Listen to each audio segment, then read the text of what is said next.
महागठबंधन नीतीश और तेजस्वी की जो जोड़ी है, उनके प्रयास से इन्वेस्टर बिहार आ रहे हैं यहाँ के विकास करने के लिए, यहाँ के बेरोजगारों को रोजगार देने के लिए।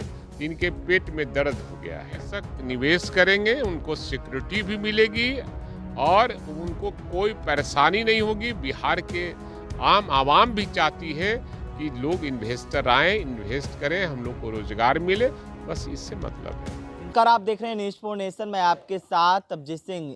इन्वेस्टर मीट संपन्न हुआ और वहीं बात करें तो भारतीय जनता पार्टी है जो सवाल खड़ी कर रही है और कर रहे हैं कि बिहार के मुख्यमंत्री नीतीश कुमार जिस तरह से इन्वेस्टर मीट में भाषण नहीं दिया है, तो इससे साफ तौर पर जो उनके सलाहकार हैं वो उनको मना किए हैं भाषण देने से, क्योंकि जिस तरह से बीते कुछ दिन पहले जो विधानसभा सत्र के पहले जो दौरान जो जिस तरह से बिहार के मुख्यमंत्री नीतीश कुमार ने बोला है, उसको लेकर उनके सलाहकार उन्हें बोलने से मना किया, इसी के लिए वो इन्वेस्टर मीट में नहीं बोले।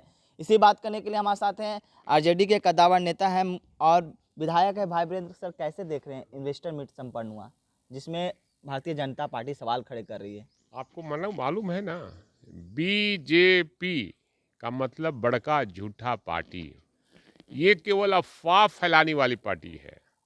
इन्वेस्टर जब बिहार आ रहे हैं और हजारों करोड़ रुपया का इन्वेस्ट यहाँ कर रहे हैं, लाखों करोड़ रुपये का, और देश विदेश से लोग इन्वेस्टर आ रहे हैं, तो इनके पेट में दर्द होने लगा कि अब तो बिहार में भाई अब और ज़्यादा काम होगा जो आज तक कोई नहीं कर सका है।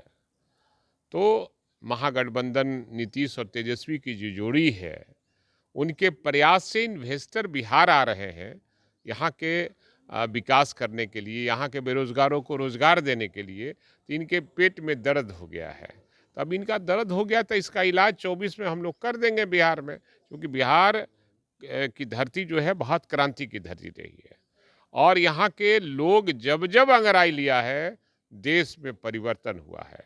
चाहे वो बात 1942 की कीजिए, 1974 का कीजिए, और फिर 2022 में जब एनडीए को लात मारकर माननीय मुख्यमंत्री महागठबंधन में शामिल हुए, उसी दिन संकल्प लिया लोग, बीजेपी भगाओ देश बचाओ का नारा लग चुका है। इसलिए ये लोग घबराए हुए हैं, इनके पास कोई एजेंडा नहीं है बिहार में, इसलिए अब एजेंडा ढूंढते रहते हैं। लेकिन बिहार बीजेपी के नेता जिस तरह से आप लोगों ने इन्वेस्टर मीट बुलाया, इन्वेस्टरों को बुलाया बिहार में, तो वो कह रहे हैं कि सिक्योरिटी कहाँ से देंगे? निवेशक आप तो बुलाएंगे, निवेशक निवेश मेरे यहाँ निवेशक निवेश करेंगे, उनको सिक्योरिटी भी मिलेगी और उनको कोई परेशानी नहीं होगी। बिहार के आम आवाम भी चाहती है कि लोग इन्वेस्टर आए, इन्वेस्ट करें, हम लोग को रोजगार मिले, बस इससे मतलब है। लेकिन सुशील कुमार मोदी जो भारतीय जनता पार्टी के राज्यसभा सांसद है, वो कहते हुए जा रहे हैं कि मुख्यमंत्री जब भी भाषण देते हैं तो 15 साल के पहले की याद दिलवाते हैं कि 15 साल पहले क्या हालत था। अब आपको पता है ना कि उनका अब टर्म पूरा होने वाला है। वो सुशील मोदी जी का टर्म पूरा होने वाला है, इसलिए इतना अनाप शनाप बोल रहे हैं कि बीजेपी में हमारा शक्ति बना रहे, लेकिन इस बार वो जाएंगे नहीं। लेकिन जिस तरह से इस बार इन्वेस्टर मीट करीबन 600 से अधिक लोग आए थे यहाँ, और जिस तरह से बिहार के मुख्यमंत्री नीतीश कुमार 18 साल से बिहार के मुख्यमंत्री हैं, अब बिहार में महागठबंधन की सरकार बनी है और इतने बड़े इन्वेस्टर मीट का आयोजन किया गया था, तो क्या लगता है इन्वेस्टर इन्वेस्ट करेंगे बिहार में? एकदम इन्वेस्ट करेंगे। इन्वेस्टर आए थे और मन से आए थे, और अडानी सहित कई इन्वेस्टर आए हैं, देश विदेश के लोग आए थे, और यहाँ काफ़ी काम होगा, इसमें कहीं दो राय नहीं है। लोग घबराए हुए हैं बीजेपी वाले कि ये लोग कहाँ से लेकर आया है इन्वेस्टर को, इसलिए इनके पेट में पानी पच नहीं रहा है और पेट में दर्द हो गया है। लेकिन एक सवाल यहाँ पे ये खड़ा हो रहा है कि आप लोग लगातार बोलते हुए नजर आते थे कि मोदी जी के 3 यार की, इस तरह से कई बात बोलते थे कि अडानी अंबानी की बात करते थे, लेकिन अब अडानी ग्रुप में बिहार में इन्वेस्ट करने वाले हैं। देखिए, अडानी कोई किसी का मित्र नहीं होता है। अगर देश के गाड़ी कमाई का पैसा अगर एक उद्योगपति के हाथों में चला जाता है तो निश्चित रूप से सवाल उठता है। अगर वो बिजनेस करना चाहते हैं और 87,000 करोड़ रुपया इन्वेस्ट यहाँ करने जा रहे हैं, तो ऐसे ऐसे कई लोग हैं, इन्वेस्टर हैं, और किसी से किसी का विरोध नहीं है।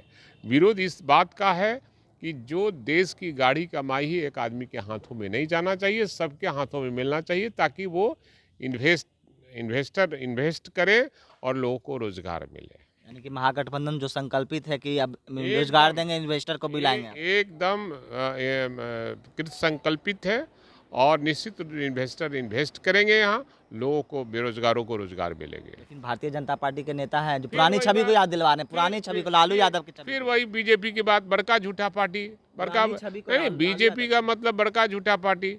आप क्यों उसकी बात करते हैं? बीजेपी आने वाले समय में बिहार से सफाया हो जाएगा। क्या कुछ कर रहे थे आरजेडी के वरिष्ठ नेता और विधायक भाई वीरेंद्र, आपने सुना। इस तमाम खबरों बने रहे न्यूज़ के साथ। नमस्कार।